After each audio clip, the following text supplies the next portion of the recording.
Welcome back, guys, to another Ethereum video. We have a lot to talk about today. Now, zoom all the way out for Ethereum. In the past few weeks of trading, it's looking incredible. Okay, a slow and steady increase in price. Nothing out of the ordinary. But we're facing a time where we could be seeing a decent pullback. Switch to the 1 hour interval charts. You do see, despite the fact that it's going up in a slow and steady place, we're also seeing a lot more volatile volume instead. Now, there's also some pretty good news. Ethereum's big proof of stake blockchain switch will be happening on September 15th. And there's a very high possibility that it will be September 15th, which is about 30 days from now. There's also a few pieces of news, including American lawmakers going to Taiwan. I know you guys are probably wondering what in the world does this have to do with Ethereum, but Ethereum moves with the general markets like the stock market. And when there's a sell-off in the stock market, there's a sell-off in the Ethereum market. They're linked very closely together. Now, the Chinese and Taiwan tensions going on, it's not a great sign for markets, especially markets have been doing so well lately. A small gust of bad news will easily send markets tumbling down. So here's the thing.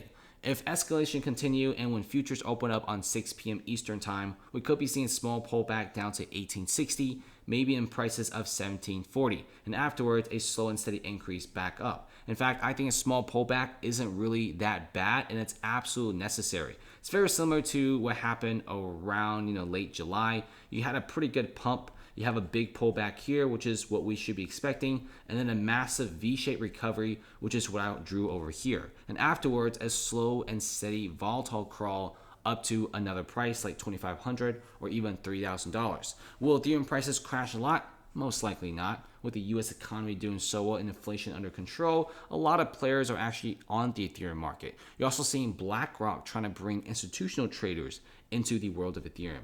Now, zooming a little bit closer to Ethereum in the most current charts, you do see a great pump right there. You do see a curvy consolidation and then a slight sell-off, which really isn't that important. Now, if the lawmakers don't really cause that much commotion and people don't really care about the news, then we should be seeing Ethereum stabilizing really well. It has already formed a triple point at prices of 1975. So chances of us dropping below that will be very, very difficult. It's one of the floor values. But if there's bad news, if there's bad conditions in the market, we could easily pierce through it and down we go to roughly 1870 and 1890. And that's highly possible. But don't be expecting any sort of a massive second pump for now. I think we should be doing a slight consolidation, maybe even a slight dip before going up to the moon.